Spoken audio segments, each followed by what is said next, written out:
State Senator Ryan Gatti is here because you guys don't have the Senate does not resume until, what is it, tomorrow, right? Tomorrow. Thursday at 5 o'clock. Lucky you. Okay. So here's where we are. John Bell and the guys want a half a penny for 7 years. Some Republicans on the House side have offered a third of a penny for 5 years.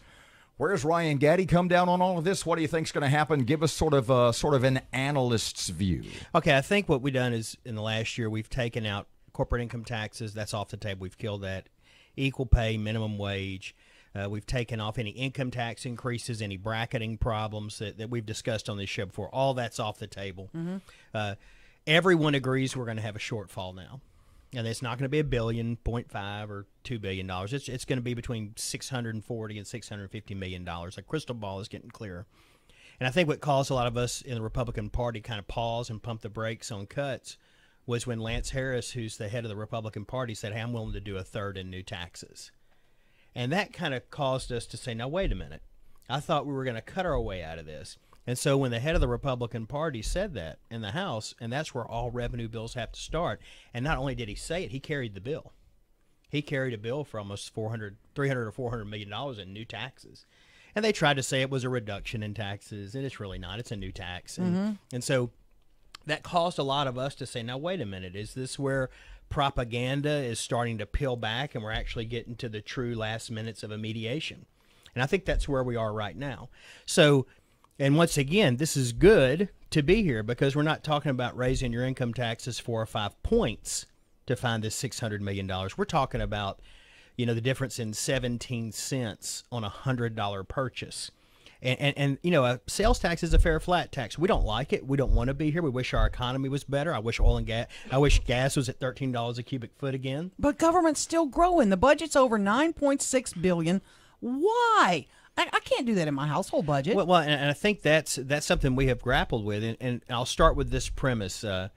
You have to have 20 votes in the Senate, about 53 or 54 in the House to make a cut.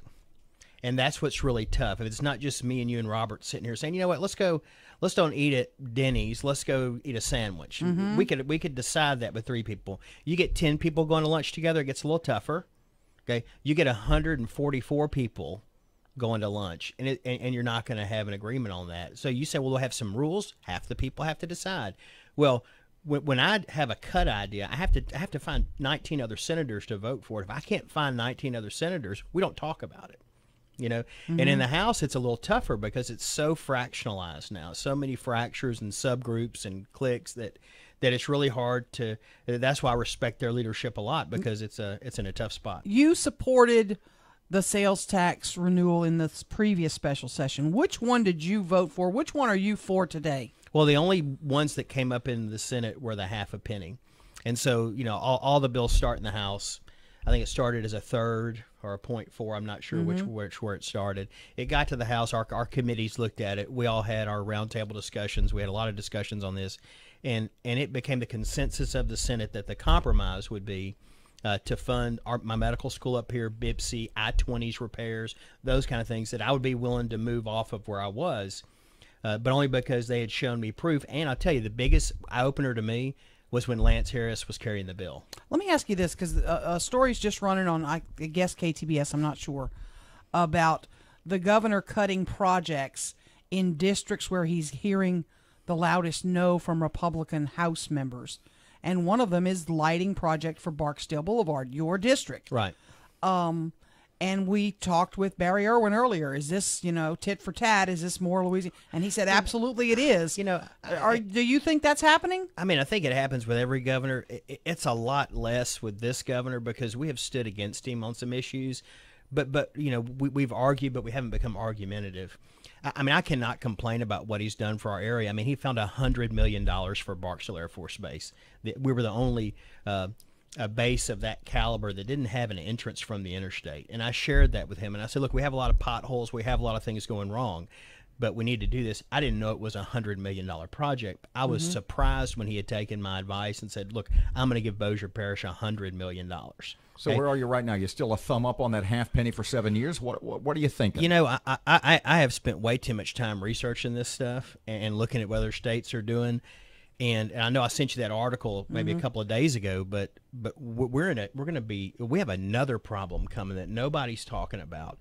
You know, Donald Trump. Let's talk about the first problem. Yeah, I think we have to do the half a penny. I've talked to the guys at the medical school. I've talked to DOTD. I've done my due diligence and talked to the secretaries and talked to DHH and talked to those folks. And I want to go back to your point, because there's two budgets we look at. There's the general fund that we raise internally. That's our money going into the piggy bank. Okay? And then there's our ability to match for federal dollars. We have gotten better at that. You know, we're starting to get on par with other states. But, you know, when you say our budget is the biggest ever, right now, if we don't do anything, we're at $8.9 billion, which is $700 million less than what we call a standstill budget. Okay? So to say our budget's growing, it's true, but if you look at the $30 billion number, but that is from leveraging federal money. That's what that's from. We don't really control that. In fact, we encourage department heads. Hey, we're going to give you this $1 million. Like with my foster care bill, I said I will find you the $1 million, but how much can you get in federal match? They came back and said we can get $3 million additional dollars for that program.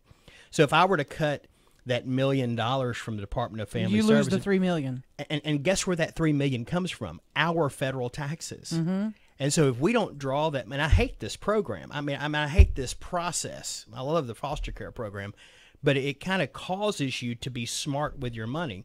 So if I go pour a mile of asphalt with no federal matching dollars, that's supremely expensive. But if I step back and say, hey, DOTD, you go find federal match, go find some grant money, then we can do that $1 million project with only $500,000 from our citizens. I mean, the roads in Texas are not built with Texas money. I mean, exactly. I want you to know that. I mean, Arkansas's I-49 was not built with Arkansas money. So we've gotten good at that.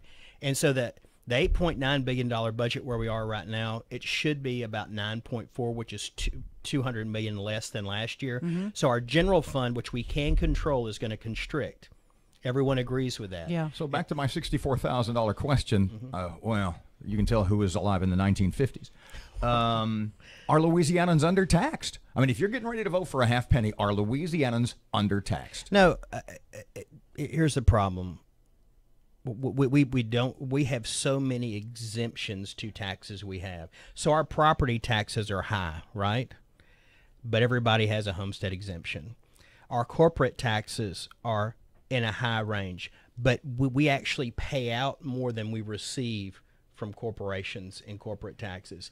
Our sales taxes, wow, it's going to be 9.5 or 9.7, and that is, when you look at that raw numbers, like that is terrible. But then we exclude 200 different exemptions. So I don't mean to put words in your mouth. Right. So it's time for a constitutional convention and fix it. Well, most of those are statutory dedications. They have nothing to do with the Constitution. But once again, it goes back to the reason I have a lot of gray hair and pulling my hair out is because it is to undo a dedication. So pardon me, in this regard, you sort of agree with Representative Seabaugh that sort of the budgetary problems with the state could in fact be fixed not by a constitutional convention but by the legislature itself. Yeah, I think that's where he and I agree. But what I see is that when I look at the climate of the legislature, there's not a majority vote to take away a sales tax exemption on farming goods. There's not a majority of the legislature that's going to take away a sales tax exemption on if you're buying the raw material for a widget and eventually you're going to sell that widget. We shouldn't make you pay sales tax on the initial stuff that you buy to make the widget. A farmer who's buying fencing, should he pay sales tax? I don't think so. I would vote against that because farmers are producing an end product of what they do. So in other states where they kind of wipe out all exemptions, and then businesses move because they go to where the exemptions are better. Ryan, if we're talking to Senator Ryan Gatti, the governor signed the budget, which he didn't do at the end of the other special session. That's right. And now says if this is the budget we're living with, and this special session ends kind of like the last one did, is the SNAP benefit program over? Is TOPS cut by 30%? Is higher ed cut? Or do you think he's bluffing a smidge? Well, I read through all those cuts when they came out, the proposed cuts, and they are across the board 24.5% cuts in the areas where we have discretion. That is what we asked for as Republicans. Why can't we just do across the board cuts? Sure. This is what it looks like. So unprotected items, are being cut. So it's not DHH, it's programs within DHH that can absorb that SNAP cut. benefits would be gone. You could sit here and tell me today we would have no more SNAP benefit program if that budget is what we have to live with. That is almost an unfunded mandate from the federal government. It is very hard to manage that program, and there's not a lot of matching dollars in it. If we have to cut, and we say, do you cut SNAP benefits or juvenile mental health? Well, juvenile mental health, we get a 1-to-9 ratio back. So if I cut juvenile mental health by $100 million, I've cut $1 billion out of juvenile mental health. We cannot afford to do that just for societal reasons. Why not tops at 50% so we keep some people who need SNAP benefits? I mean, it's a matter of which is more important. Well, here's the thing. It's worse than that. You can't have it both ways. You can't get all the programs we think are important up here, like lighting on Barksdale Boulevard, whatever. You can't get all the projects you want, and then out of the other side of your mouth say, I think we're overspending on lighting on projects in South Louisiana. So this is where the pull happens. This is where that antimatter takes charge. Okay, so the governor a couple of days ago, opening night special session, says basically it's politics over policy. And he's talking directly to what he calls that caucus of no on the House side. Considering that a compromise needs to be reached, was that really wise of him to open with what I don't want to say a bellicose opening statement, but it certainly was somewhat antagonistic, yes? I think he was talking to everybody in the room, lobbyists, Republicans, Democrats, everyone.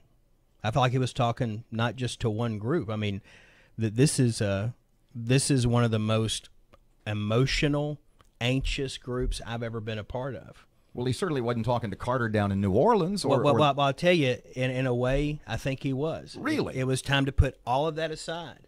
So you don't want a sales tax. I mean, and I can't speak for him. I'm just saying I was sitting there on the front row listening, and I will tell you. So you see John Bell as sort of this, as much more of a mediator than a lot of people do. Well, I think that's what is happening right now. I mean, Democrats do not want a sales tax. You do realize it's a regressive tax. It is one of their platform planks. Sure. And we have a Democrat governor who has given up on, supposedly given up on income taxes, property taxes, any other statewide taxes, any corporate taxes, taking away any corporate exemptions, and he's being forced into a corner to do something that is anti-Democrat Party. You'll see the Pelican Institute, and I read this a minute ago, says every half-penny increase in the state sales tax costs our economy 2,800 jobs. That has to trouble you. We need jobs. Well, I just read that report the other day. I'll have to go. I don't know who the Pelican Institute is. I mean, there's a lot of watchdog Facebook groups that have come up in the last year because they're spending, $1 million on Facebook right now just in marketing against anyone who does anything to even talk about funding roads and bridges or raising a sales tax. And what is ironic is the same DNA of those groups in other states like Texas give the legislators a mulligan when they vote for a sales tax for roads and bridges. So the same head of that snake. Are you with me? And that's important. Sure. In other states, because here's the thing. In other states, they all realize Trump's about to spend $1 trillion on roads and bridges. And they know that he is going to give preference to those who have recently built a stream of revenue. Okay? And so those groups in the other states are saying, look, sir, you down in Lufkin, you can vote for a sales tax. We're not going to put you on the dirty dozen. But the same group in Louisiana, guess what they do? Oh, you're terrible for voting for roads and bridges. Oh, you need to resign. I'm like, well, aren't y'all the same group over in Texas that's telling the legislators to double down for the Trump money? Because I'll tell you this here, and this is the indefensible position. Pardon me, Ryan. I don't mean to cut you off. No, we got about 30 seconds. Go ahead. Yay or nay, in 10 days, in 2 weeks, a deal's done. It's all going to be, everybody's going to be happy? Or what's the old saying? If neither side is happy with the deal, it was a good deal. What do you think's going to happen? I think there's two very big possibilities. The first one is that everything falls apart, and we're going to see what $648 million in cuts looks like. And we've never done that before. And I think the other thing that could happen is we'll be somewhere between 1/4 of a penny and 1/5 of a penny. And that will not be enough to fund our Temporary program. full-time, how long? Say it again? Temporary or full-time? Oh, I think people are tired of temporary taxes. I think the business community here is so worried that we were going to roll off the sales tax and create some kind of hybrid corporate income tax that that we need to just, if it was me, I'd say whatever we do, let's just make it permanent. You can always come back and fix that if there's a ripple or problem you didn't anticipate. But businesses do not like temporary taxes.